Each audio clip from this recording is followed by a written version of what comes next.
Good afternoon sir. Sir అయితే ముందుగా సోమనాథ్ జ్యోతిర్లింగ ఆలయ అమృత మహోత్సవం సందర్భంగా ప్రధాని మోదీ భారతీయుల ఈ చరిత్ర గురించి భారతీయుల సంకల్పానికి ప్రతీక అంటూనే నెహ్రూ మీద కొన్ని కామెంట్స్ చేయడం జరిగింది. అసలు ఇందులో వాస్తవం ఎంత, ఈ చరిత్ర అసలు దోపిడీ ఎలా జరిగింది, క్లుప్తంగా మీ విశ్లేషణ. ఎస్ అండి, సోమనాథ్ జ్యోతిర్లింగం అంటే భారతదేశంలో ఉన్న 12 జ్యోతిర్లింగాల్లో మొట్టమొదటి లింగమే ఈ జ్యోతిర్లింగం. ఇది ప్రధాని నరేంద్ర మోడీ గారు ఏం చెప్తున్నారంటే, ఇది భారతీయుల సంకల్పానికి, వాళ్ళ యొక్క ఎంతటి డిటర్మినేషన్, ఒక కల్చర్ని ప్రొటెక్ట్ చేసుకోవాలనే ఒక సంకల్పానికి నిదర్శనమే సోమనాథ్ ఆలయం అని ఆయన చెప్తున్నారు. అది పూర్తిగా వాస్తవమే. కానీ చరిత్రలోకి మనం చాలా విషయాలు లోపలికి వెళ్ళాల్సిన అవసరం ఉంది. ఈ సోమనాథ్ ఆలయం, సోమనాథ్ జ్యోతిర్లింగాన్ని భారతదేశంలో రాజ్యాంగ పరంగా కూడా దీన్ని 1951 మే 9వ తారీఖున దీన్ని పునర్నిర్మించి ఇనాగ్యురేట్ చేయడం జరిగింది. ఈ రోజుకి అంటే మే 9కి 70 సంవత్సరాలు అయిన సందర్భంగా ప్రధాని అమృత్ మహోత్సవం ఇక్కడ నిర్వహించడం జరిగిందనమాట. దీన్ని పురస్కరించుకుని దీనికి కొన్ని చారిత్రంలోకి తొంగు చూసే విధంగా నరేంద్ర మోడీ గారు కొన్ని కామెంట్లు చేయడం జరిగిందనమాట. ఇదే అమృత్ మహోత్సవం. ఇది ఒక ప్రత్యేకత అయితే, ఇంకొక ప్రత్యేకత ఇదే 2026 జనవరి 7వ తారీఖును కూడా నరేంద్ర మోడీ గారు సోమనాథ్ ఆలయాన్ని దర్శించడం జరిగింది. దర్శించి అక్కడ కూడా మళ్ళీ చరిత్రలో తొంగు చూసే విధంగా కొన్ని కామెంట్ చేశారు. అదేంటి, 2026 జనవరి 7వ తారీఖుకి సోమనాథ్ ఆలయాన్ని ప్రపంచంలోని అతిపెద్ద దోపిడీకి గురి చేసింది. 1000 సంవత్సరాలు పూర్తి చేసుకుంది, 1 మిలీనియం పూర్తి చేసుకుంది అనమాట. అంటే సోమనాథ్ ఆలయం దోపిడీ అంటే అది సామాన్యమైనది కాదు. 1000 సంవత్సరాల క్రితం మహమ్మద్ గజనీ, అంటే గజనీ ఆఫ్ మహమ్మద్ అని, గజనీ సుల్తానేట్ అంటారు, అది ఆఫ్ఘనిస్తాన్ ఇరాన్ బోర్డర్ నుంచి ఆయన పరిపాలించేవాడు. గజనీ, మహమ్మద్ గజనీ, ఆ పేరు తెలియని వాళ్ళు ఉండరు. ఆయన 1026 జనవరి 7వ తారీఖున 3 రోజుల పాటు ఈ సోమనాథ్ ఆలయాన్ని ముట్టడించడం జరిగింది. ఈ ముట్టడిలో 50,000 మంది చనిపోవడం జరిగిందనమాట. అంటే కాశీ వారణాసిని రక్షించడానికి ఎలా అయితే భక్తులు వెళ్ళారో, అప్పుడున్న చాళుక్య డైనాసిటీ నుంచి 20,000 మంది ఆర్మీ, 30,000 మంది సివిలియన్స్, ఆ ప్రాంతంలో సోమనాథ్ పట్టణ ప్రాంతంలో ఉన్న ప్రజలు వెళ్ళి ఈ యొక్క మహమ్మద్ గజనీ సైన్యాన్ని అడ్డుకోవడానికి ట్రై చేశారు. 3 రోజుల పాటు రక్తపాతం. ఈ 3 రోజుల రక్తపాతంలో 50,000 మంది మరణించడం. చివరికి ఏంటంటే గజనీ దళాలు, అక్కడ మహమ్మద్ గజనీ చాలా బలంగా ఉండేవాడు అనమాట. గజనీ దళాలు దాని మీద విజయం సాధించడం, దాని యొక్క మొత్తం యొక్క గుడిని మొత్తం బద్దలు కొట్టేయడం జరిగింది. ఈవెన్ ఆ శివలింగాన్ని కూడా బద్దలు చేయడం జరిగింది. కొన్ని వాటిని తీసుకెళ్లి గజనీ అనే తన రాజధానిలో ఆయన సింహాసనం మెట్ల కింద కూడా ఆ రాళ్ళు వేసుకోవడం జరిగింది. అసలు ఇక్కడ గజనీ అటాక్ ఎందుకు జరిగిందంటే, మొత్తం అక్కడ ఆల్ బెరోని తన యొక్క గ్రంథాలు, ముస్లిం స్కాలర్స్ అందరూ ఏం చెప్తారంటే, దీన్ని ఏంటంటే ఒక రిలీజియస్ అటాక్గా మనకు చూపిస్తూ ఉంటారు.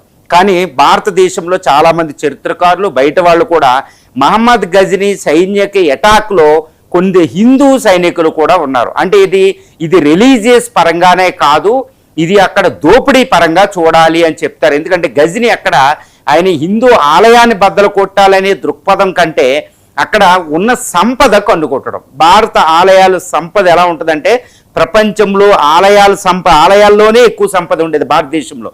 ఎంతటి సంపద అంటే ఈవెన్ బ్రిటిష్ వాడు కూడా అందుకే వచ్చాడు ఇక్కడ ఇండియాకి. మనం తిరువనంతపురం అనంత పద్మనాభ స్వామి టెంపుల్ చూసినా, తిరుపతి టెంపుల్ చూసినా, షిరిడి సాయినాథ్ ఆలయాన్ని చూసినా మనకి సంపద ఎలా ఉందో తెలుస్తన్నమాట. కొన్ని వేల టన్నుల బంగారంతో ఈ గజనీ బంగారాన్ని కొన్ని వేల ఏనుగుల మీద కొన్ని నెలల పాటు తరలించాడు అక్కడి నుంచి. తర్వాత 2 మిలియన్ దీనార్స్ పట్టుకెళ్ళాడంట. దాన్ని పట్టుకెళ్ళడం వల్ల ఆ యొక్క గజనీ సామ్రాజ్యంలో 3 సంవత్సరాల పాటు ప్రజల మీద పన్నులు కూడా వేయలేదంటే అర్థం చేసుకోవచ్చు అనమాట. అప్పుడు గజనీకి అక్కడ ఇది ఉండేదనమాట, ఈ ఆఫ్ఘనిస్తాన్ ఇరాన్ బోర్డర్లో అక్కడ ఏంటంటే పెద్ద కరువు తాండవించింది.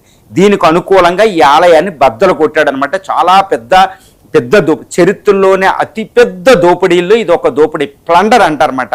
అంతటి దోపిడీ, 50,000 మంది మరణం. అది పూర్తయి 1126 జనవరి 6వ తారీఖున 7వ తారీఖున జరిగితే ఇప్పటికి 1000 సంవత్సరాలు పూర్తయింది 2026. దాన్ని పురస్కరించుకుని ప్రధాని నరేంద్ర మోడీ గారు జనవరి 7వ తారీఖున అక్కడికి వెళ్ళారు.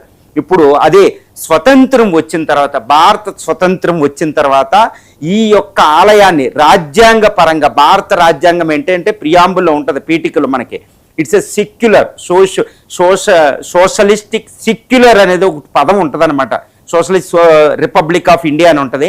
ఈ సోషలిజం అంటే సెక్యులర్. ఇప్పుడు ప్రస్తుతం ఆ రాజ్యాంగాన్ని ఎవ్వరూ మార్చలేదు. సెక్యులర్ దేశం మనది, అంటే మత స్వేచ్ఛ ఉంటుంది అనమాట. కానీ భారత మొట్టమొదటి ప్రధాని ఎవరు? జవహర్లాల్ నెహ్రూ, వల్లభాయ్ పటేలు, తర్వాత రాజేంద్ర ప్రసాద్ గారు దీనికి పునాదిరాయి వేయడం జరిగింది.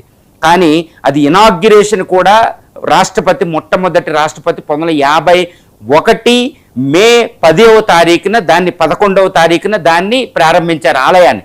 యాక్చువల్గా రాజ్యాంగ పరంగా ఆలయాన్ని ప్రారంభించకూడదు, కానీ మరి ఎందుకు ప్రారంభించారు? నెహ్రూ గవర్నమెంట్ ఎందుకు పర్మిషన్ ఇచ్చింది అనేది చాలా ఇంపార్టెంట్. ఎందుకంటే ఈ సోమనాథ్ ఆలయం అనేది భారతదేశం ఎంత దోపిడీకి గురైందనే ఒక ప్రతీకాత్మకత అనమాట.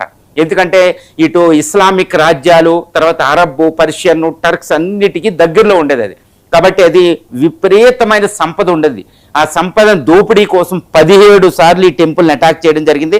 1126లో గజనీ మహమ్మద్, 1299లో అల్లావుద్దీన్ ఖిల్జీ, మళ్ళీ ఆయన సైనిక దళాలతో శివలింగాన్ని మళ్ళీ పట్టుకుపోవడం, మళ్ళీ దాన్ని పునర్నిర్మించడం తర్వాత భారతీయ రాజులు. తర్వాత 1995, 1491లో సుల్తాన్ ఆఫ్ గుజరాత్లో వాళ్ళు పగలగొట్టేశారు. తర్వాత చివరిగా 1665లో ఈ యొక్క ఔరంగజేబు, 1706లో అయితే డైరెక్ట్గా ఔరంగజేబు వచ్చి దాన్ని శిలా పలకాలతో మందుగుండు సామగ్రి ఎట్టిపెట్టి గన్ పౌడర్ పెట్టి పేల్చేయడం జరిగిందనమాట. కానీ దాన్ని మళ్ళీ అంటే 17 సార్లు అటాక్ జరిగింది.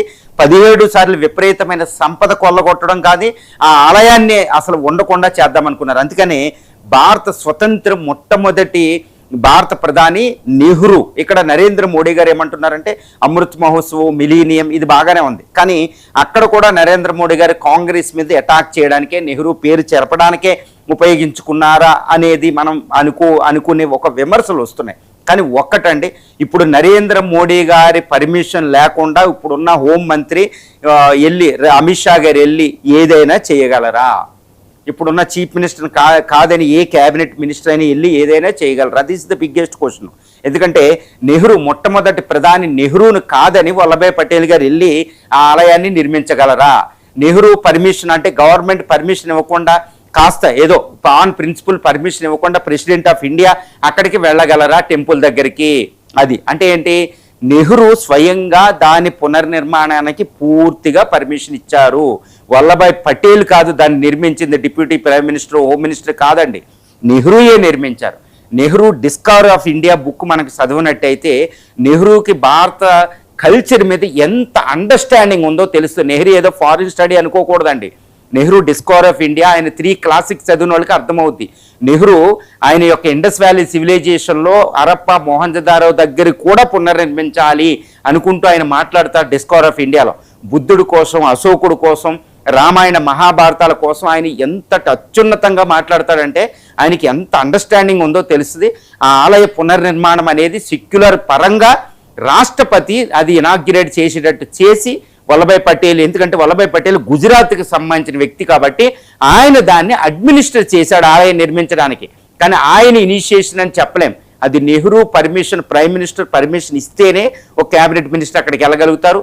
గవర్నమెంట్ ఓకే అంటేనే ప్రెసిడెంట్ ఆఫ్ ఇండియా ఇనాగ్యురేట్ చేయగలుగుతారు. ఎందుకంటే సెక్యులరిజం, భారతీయ ప్రజలు ఎవ్వరూ కూడా రాష్ట్రపతి వెళ్ళి, హోమ్ మినిస్టర్ వెళ్ళి, వీళ్ళు వెళ్ళి ఇనాగ్యురేట్ చేయడం ఏంటి, సెక్యులర్కి విరుద్ధం కాదంటే ఏంటి అని ఎవ్వరూ కూడా విమర్శించలే. ఎందుకంటే అది ఒక దోపిడీకి గురైంది కాబట్టి. ఇది భారతదేశానికి ఎంతటి దోపిడీకి గురైందో చెప్పే ఒక సింబలే ఈ యొక్క సోమనాథ్ ఆలయం. తర్వాత వారణాసి, నలందాలో ఒక అక్కడ లైబ్రరీని, బుక్స్ని తగలపెడితే ఆ బుక్స్ మంట కొన్ని 100 కిలోమీటర్లు కనపడింది, కొన్ని నెలల పాటు అది మండింది అనమాట. అలాంటి శిథిలాల కింద భారతదేశం నలిగిపోయింది. చివరిగా బ్రిటిషుడు వచ్చాడు, 250 ఇయర్స్, వాడు వీడు కాదండి, ప్రతి వాళ్ళు కూడా భారతదేశం మీద అటాక్ చేసిన వాళ్ళే. భారతదేశం ఇంకా నేను లోపలికి వెళ్ళాలంటే భారతదేశం ఈ 32 భారత ఉపఖండం మినహాయిస్తే ప్రపంచంలో ఏ యొక్క నాగరికతలను కూడా చంపేశారు వాళ్ళు.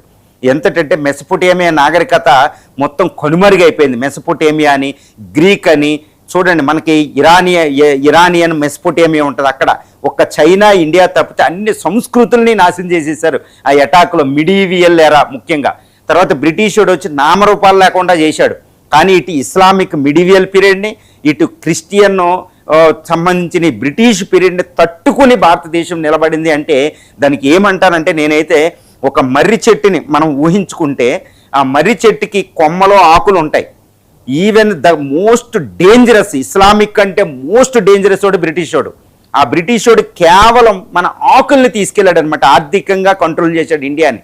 కానీ సామాజికంగా సాంస్కృతికంగా కంట్రోల్ చేయలేకపోయాడు. ఈ బ్రాంచ్లో ఆ మర్రి చెట్టు యొక్క కొమ్మలో ఆ యొక్క ఇది, తర్వాత ట్రంకు, వేర్లు ఇంకా ఎక్కడున్నాయో కూడా తెలియదు. భారత సంస్కృతి సామాజికాలు ఏంటంటే అంతటి లోతుని ఎవ్వడికి అర్థం అవ్వవు, ఒక మిస్టరీ అనమాట. వాళ్ళు వచ్చి రాజకీయంగా శాసించారు దేశాన్ని, ఆర్థికంగా దోపిడీ చేశారు, కానీ సామాజికంగా అదేవిధంగా సాంస్కృతికంగా అంటే అది ఒక మిస్టరీ అనమాట ఇండియా. అందుకే నిలబడి భారతదేశం ఉంది. ఇది సోమనాథ ఆలయాన్ని కేవలం హిందువుల మీద దాడిగా మనం పరిగణించకూడదు, భారత సంస్కృతి మీద దాడిగా మనం చూడాలి. ఎందుకంటే భారత సంస్కృతిలో ఒకనొక అంతర్భాగమే హిందూయిజం. వాళ్ళు రిలీజియస్ అనే కుట్ర ఉంటే ఉండవచ్చు. అందులో ఈ గజనీకి ఏంటంటే దోపిడీ ఎక్కువ అనమాట రిలీజియన్ కంటే, ఎందుకంటే అందులో హిందూ సైనికులు ఉన్నారు ఇక్కడ. కానీ ఔరంగజేబు, అల్లావుద్దీన్ ఖిల్జీ మాత్రం హిందూయిజాన్ని నాశనం చేయాలనే దృక్పథంతో దీన్ని అటాక్ చేశారు. ఇక బ్రిటిష్ వాడైతే ఈ పూరి ఆలయంలో మనం వెళ్తే అక్కడికి వెళ్తే శివలింగం ఉండదు, కేవలం గుడి మాత్రం ఉంటుంది పూరిలో. ఈ విధంగా వాళ్ళందరూ రిలీజియన్ని అటాక్ చేశారు, అందులో తిరుగులేదు. కాకపోతే ఇప్పుడు అది చూపించి భారతదేశం యొక్క సెక్యులరిజాన్ని మనం మాట్లాడకూడదు. రాజ్యాంగ పరంగా ఒక ప్రధాని కానీ ఒక ప్రైమ్ మినిస్టర్ కానీ రాజ్యాంగ పీఠికలో చెప్పబడిన భారత రాజ్యాంగమే లా ఆఫ్ ది ల్యాండ్. ఈ విషయంలో మతపరంగా దీన్ని చూడకూడదు. ఒక కల్చర్ మీద, ఎంటైర్ ఇండియన్ సివిలైజేషన్ కల్చర్ మీద జరిగిన అటాక్ ప్రతిబింబమే సోమనాథ ఆలయం. ప్రధానమంత్రి వెళ్ళడం ముఖ్యమే, కానీ రాజకీయ స్టేట్మెంట్లు అక్కడ నుంచి కూడదు. సరే.